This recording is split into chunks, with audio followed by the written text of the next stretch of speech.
What's up, guys? This is Afternoon After School right now. You're watching.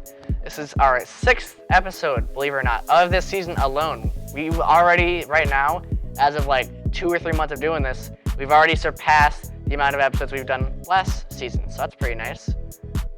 Today I have a good friend of mine, Griffin Barrett. Yep, I'm the one who does technology or whatever. I slept here last night, didn't I? Oh, it sure looks like it with that.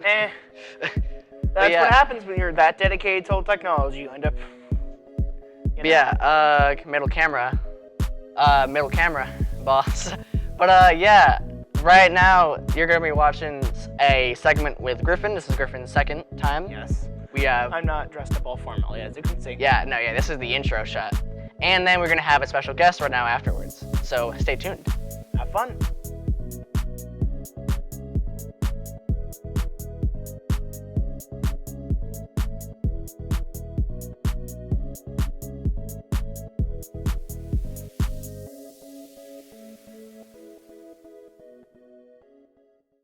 Hello and welcome back to Vintage Computing with Griffin Barrett, where today we don't actually have a computer with us. Oh, plot twist. This is the Nintendo GameCube. It came out in 2001.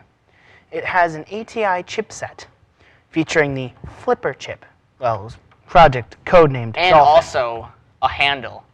Fun fact, this is my GameCube, everybody. Yeah, I have a silver one, but it's way too expensive, and I don't feel like bringing it in today. Even though it should be technically less rare than this black one, right here. You can place it down on the table, my assistant. It also can support memory cards up to 16 megabytes in capacity, and 4-player multiplayer. Also, my memory card. Yes, I know. You don't need to, drill that fact into my skull. I need to make sure the audience at home knows this is mine. Yes, I have a silver one that's way more glittery that would also, turn invisible in this sort of light. And also on the back, we have our multi-AV out that can support up to S-video standards, and our digital AV out, which is actually supposed to be for a 3D display. Like the 3DS. Yeah. I eventually put it into the 3DS, but they tried it with every home console. Like the Game Boy Advance SP, they wanted to do it.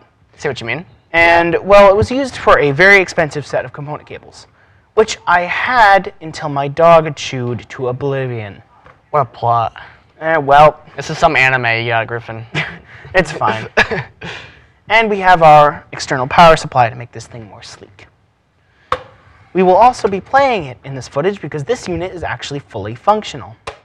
Now this GameCube I got for my birthday this past year. It's actually, I bought it from Games to Gold.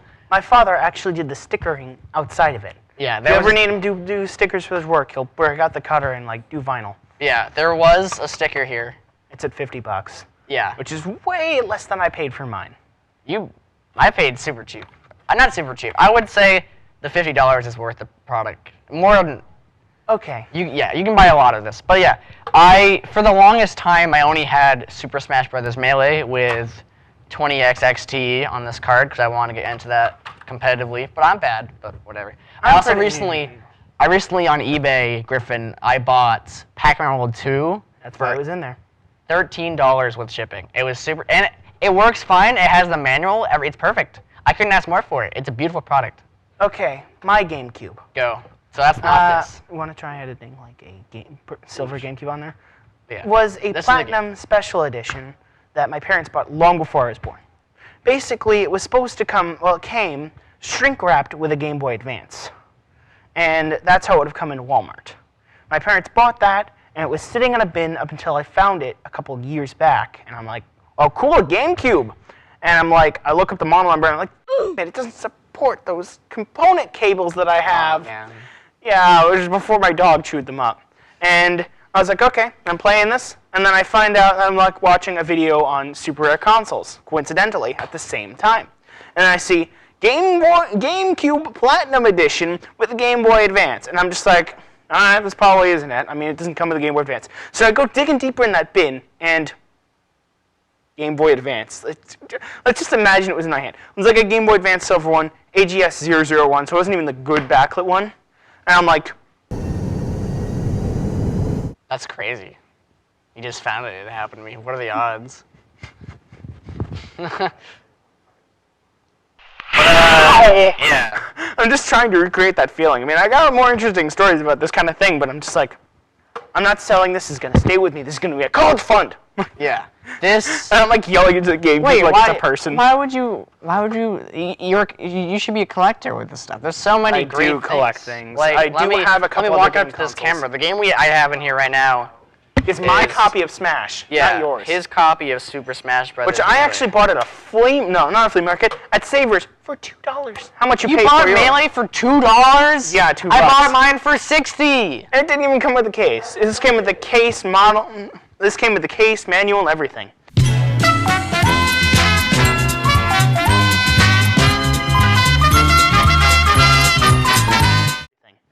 I mean, there's a lot of interesting things I found at thrift stores, like my various things. Yeah. Like that laptop that I was showing you last week. That one came from Savers, and at first I thought it was gonna work. I had so much hope, and then the password screen just shut me down. Jeez. And it's fine. I got a lot of broken crap in my collection.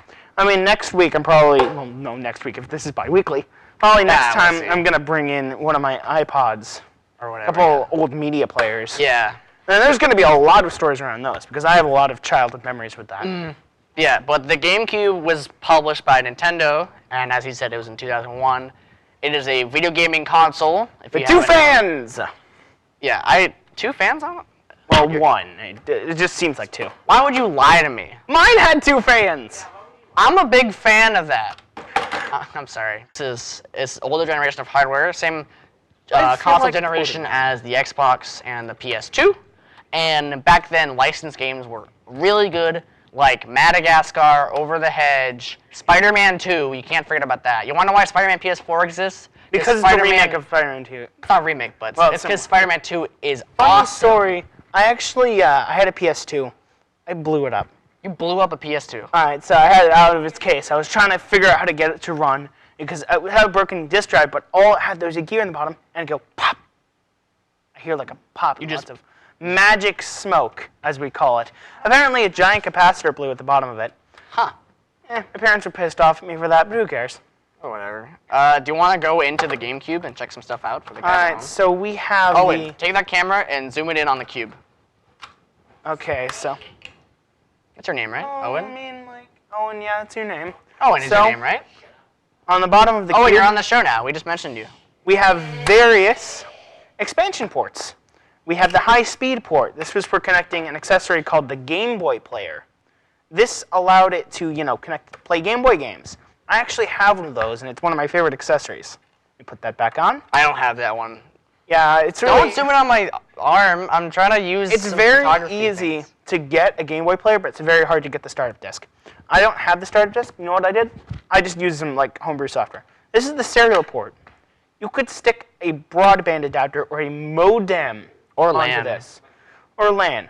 Modem. Let me repeat for that. Modem. What did you say? Modem. Modem. But and we have a secondary serial port, which is used for basically nothing. Until a bunch of modders came around recently and made an SD card adapter for it. But that's cool. I don't have one of those. I wish I did, but let me just put this. This is the GameCube. Yeah, it's the GameCube. What are your favorite games for the GameCube? I didn't really play it much, but Super Mario Sunshine was amazing. I loved MK Double Dash and Luigi's Mansion. Well, Mario Double Dash is good. Luigi's Mansion is good. Put that down. No, put it. Oh, actually, smart. Bring us here. the controller. But yeah, the reason why I bought Pac-Man World 2 is because I wanted a 3D platformer that wasn't Super Mario Sunshine. Oh wait, is this my controller or your controller? It doesn't matter. Let me see it. Let me check. But yeah. This is the weird controller. Go to that camera and zoom in on this. Zoom in on my hand. Okay, boss. So this is a GameCube controller. And this controller has lasted through about 4 generations of consoles. Yeah, the GameCube, the Wii, Wii U, and Switch. So yeah, this controller is so iconic and so good for video games like Super Smash Brothers. Like the big A button, you just go to town on that thing. But yeah, gaming companies, they like used this controller. They like had the big A button and then all the buttons surrounding it. So games back then, they would center the game on the A button and then have supporting buttons be around here. If that makes sense. Makes a lot of sense. And it's got 2 analog sticks. Yeah, right over here. and 2 analog triggers, which can detect the amount of pressure you're putting on them. It's a spring. It's called analog triggers. Yeah, they don't even have those today. Well, I think sometimes they do. But sometimes they do, but most times they don't. And most times they don't. Either that, or I'm very disconnected with technology. Yeah, there are a bunch of kinds of controllers, and the part where it's the 4 generations of consoles is that every time they keep selling them. They keep selling these things, and they keep making new ones. Yeah, it's because every time a Smash Brothers game comes out, people want to play it with that controller because that controller is good. I'll be right back. I have to get something to prove my point. You keep talking. All right. I mean, it's powered by, I think PowerPC architecture, which is something they used in vintage Macs. I might actually bring in a PowerPC Mac, depending on what camera I'm supposed to look at. I'm interrupting you. Go back to this camera. Go to this camera. Go to this camera. Go to this. Okay. This is the PowerA Nintendo Switch GameCube controller. Can I actually feel that? Yeah, it's a really solid controller. It feels exactly the same, except for no analog triggers and 2. No, those are analog triggers. But it's so similar. It's exactly the They same. still use this. To this day, they still use this. Okay. It's a awesome spanking controller. Talk more about techs. Well, it ran at a solid 636 megahertz, and they downplugged it because it's similar to a certain other number that we're not going to mention on the show because we want to keep a nice rating. So we're not going to talk about that. You already said a bad word before. We had to cut it out. Just kidding. Winky face. But yeah, this console, it didn't sell too well in the market. PS2 sort of dominated. Yeah, and then after Nintendo got the retribution. When I remember some of that generation of consoles, the day I was born, what happened was basically Xbox 360 was dominating. PS3 came out to was a disaster. Because it. And then At E3. What was it? The giant mutant crabs and what was it again? Giant enemy crab. Ridge Racer. And $600 PS3. And the controller that looked like Hulk Hogan's mustache. And then the Wii came along, and it just went, these are nice consoles. Yeah, you know what the Wii did? You know what the Wii did? The Wii took a GameCube and added a motion controls to it, and that's it.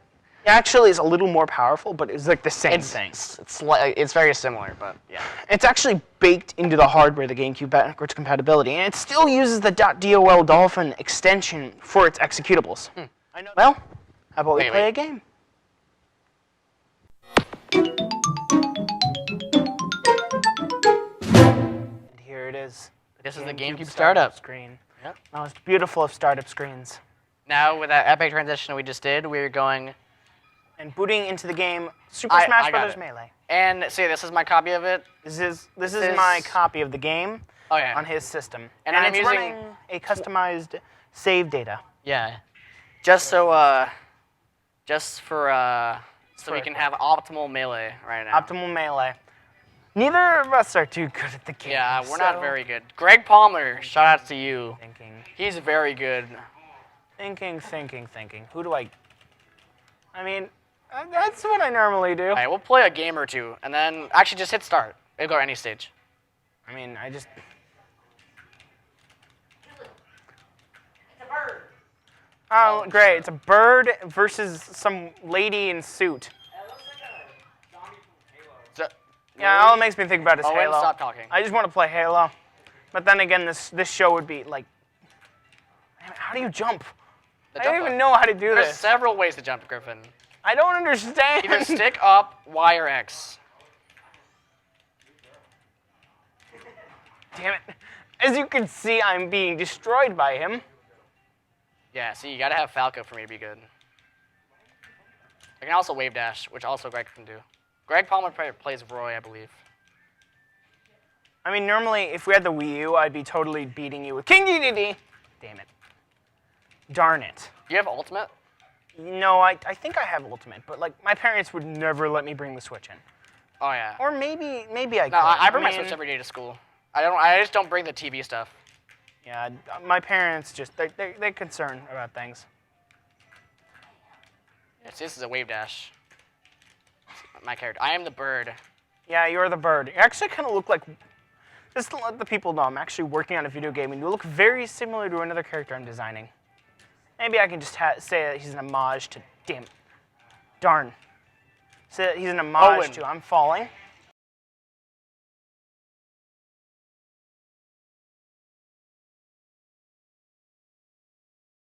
Owen.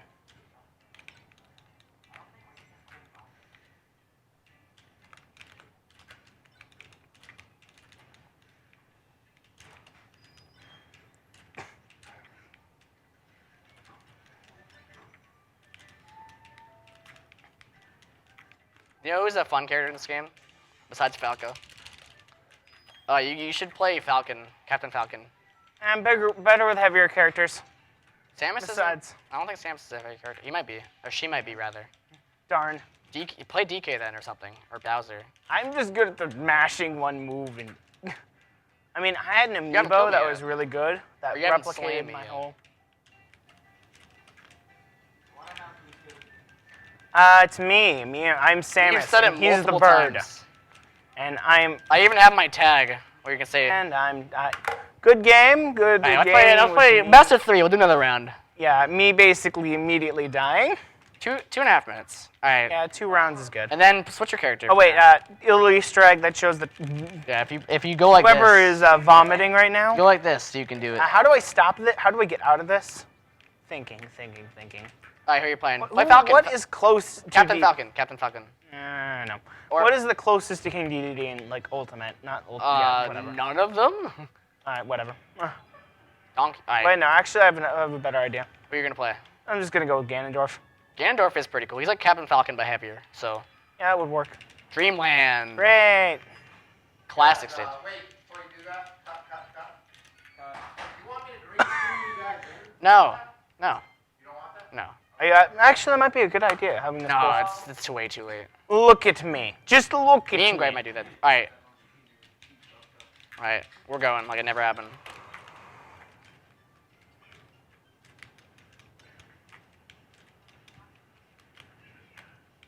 I want to get the Haya. Yeah, welcome. This is- welcome to yeah. the entire world. I'm a little better at like. I'm basically good at rhythm games, but I suck at Osu. My jump is suck so high. Really bad at Osu. Mostly because my I gaming read? computer. What? Nothing. That's fine. Get over here. No, why would I do Over that? here, my boy. I will time you out if you don't want to approach me. I was making a joke about that, but I just walked off the edge like a complete moron. Oh, really?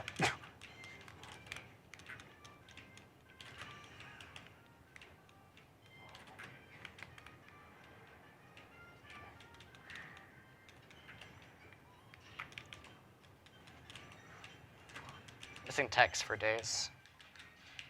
Damn it. No. Darn it. Up B's the recovery move. All right.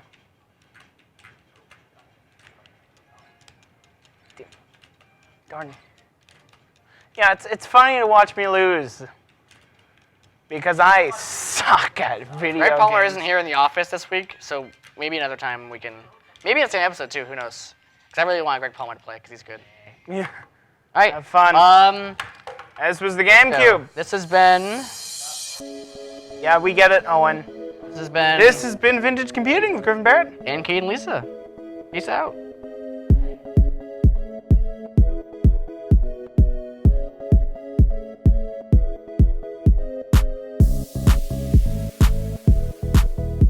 Hello, everybody. Welcome to Afternoon After School, Season 2. This is our interview segment. Today we've got a very special guest, a good friend of mine, Bill Kingsland. What's up? Oh, how are you today? I'm doing pretty good myself. Good. I'm gonna ask you some questions. Yeah. How long have you been involved in the music program?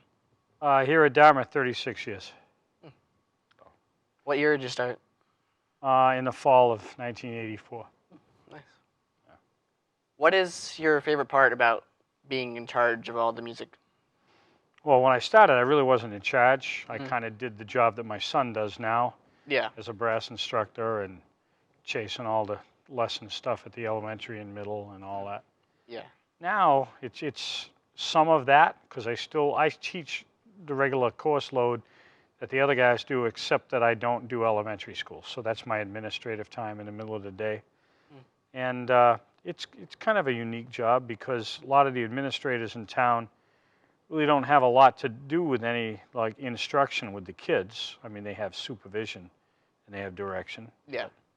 I actually still do some teaching along with the administration part of the job and the money Yeah. and the transportation and, you know, the teacher evaluation stuff that you'll hear people talk about. Like who to hire and stuff.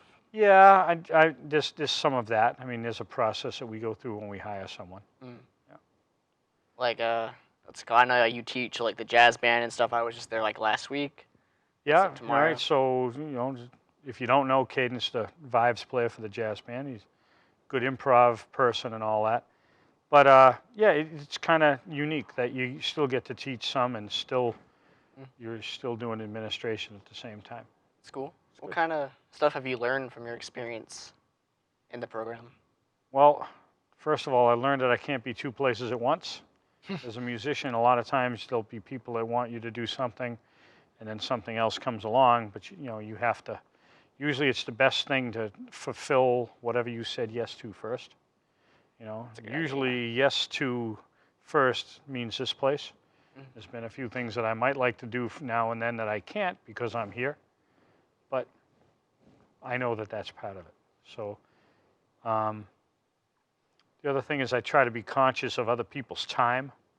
Like we rehearse a bunch when we do the marching band, Yeah. but I try not to stretch it further than It has to be. something reasonable. Yeah, I think we've kind of cut it back to like where we need to be in order to be competitive and be good at it. Because we've won past 4 years Right, in a row. right. And also some before too. But I can't 2013. picture trying to do what we do and rehearse much of any less. And we did lose some time this year because of the Fridays with the mosquitoes and all that. Yeah. Those sessions after school and then a trial run at a football game. And so that's been a little different. Triple E really messed up my entire schedule because like usually last year what I did was I would have like this on like Tuesdays and Thursdays right after school, and then I could like have a lesson with Brandon Carita, and then like just an hour later I'd have practice. But because of the Triple E, it would push everything back, so I had to like fumble around. Now, some people have liked the evenings off. I get that.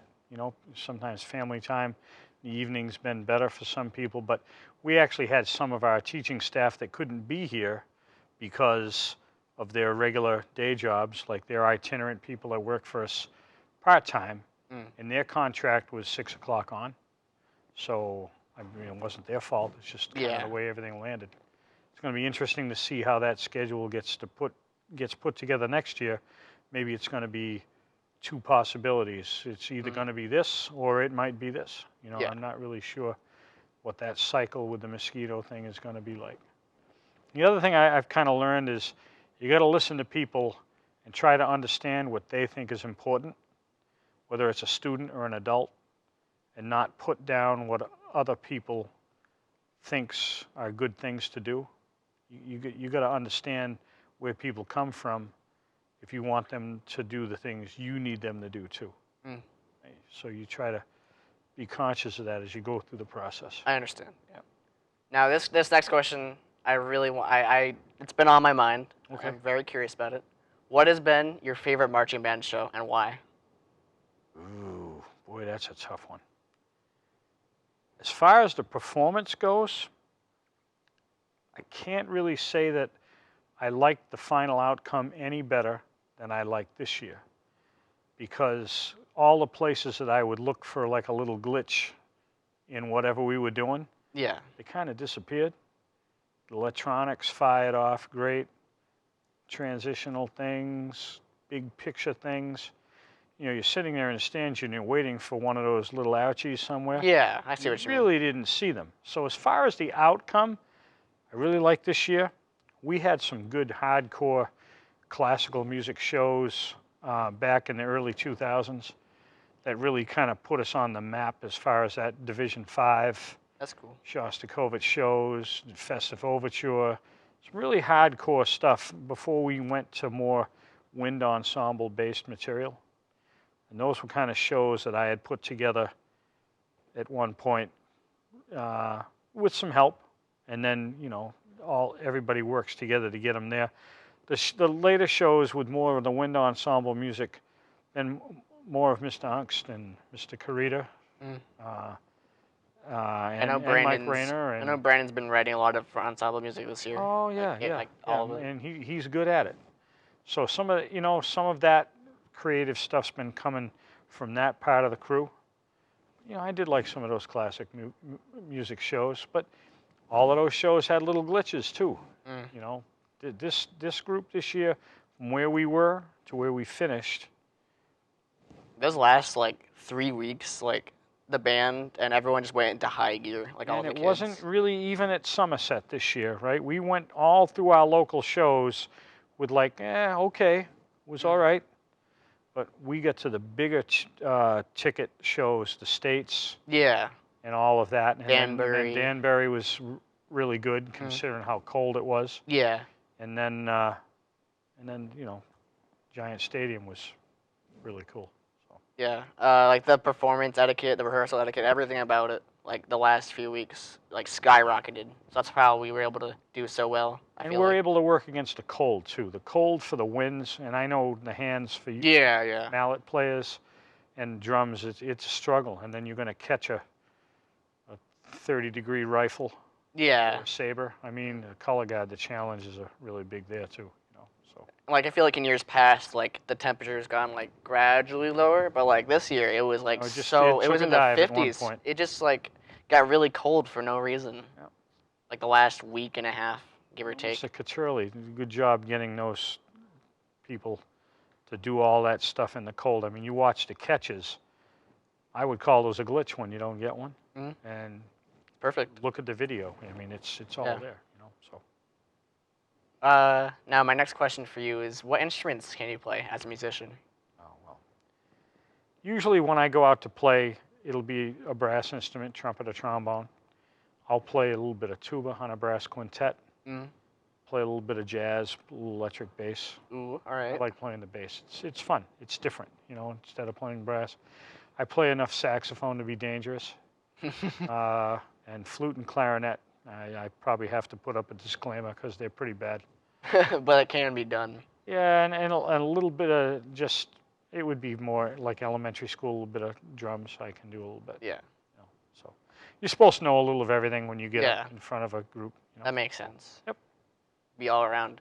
Now of all those instruments, what is your favorite? Oh, I you know, I really gravitate toward the trumpet things, yeah. What I would assume. It just seems to be like, I like playing trombone. That was my upbringing as a little kid. But the trumpet thing, there's more availability to go out and play. Like this weekend, I'm going to do a big wedding on Nantucket. You know, they even call me to play trombone, you know. Yeah. But, so. What is your favorite piece of music? That might be a tough question, but if you could narrow it down. Yeah, that really is. Or maybe your favorite genre. I'm kind of a classical music kind of person. Not I like really, classical too. really older stuff. Maybe not a Beethoven person or something like that, but some of the little bit more modern, just hanging over into the 20th century. Some of the Shostakovich stuff is really cool. Kind of dark, you know. I like that. Dark's cool. Yeah. Lot of brass, a lot of that kind of stuff. So, you know, Mussorgsky, Pictures at an Exhibition, those things. But you know, I like some of the contemporary music. I like to listen to Tower of Power. You know, Earth, Wind and Fire, and all those great horn bands. You know, I mean, so there's a lot of that I really enjoy. That's cool. I just saw a clip this morning. Michael McDonald.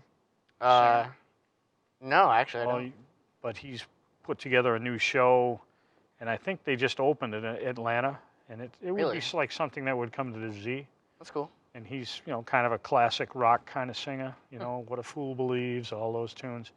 And the clip that I saw it made me, like, if it came local, I would want to buy a ticket and go. Sweet. He's been here at the Z, so there's all Zeitarian? of that too. Yeah, Zeitarian. Now, I have my final question for you. This is very important. What is your favorite color?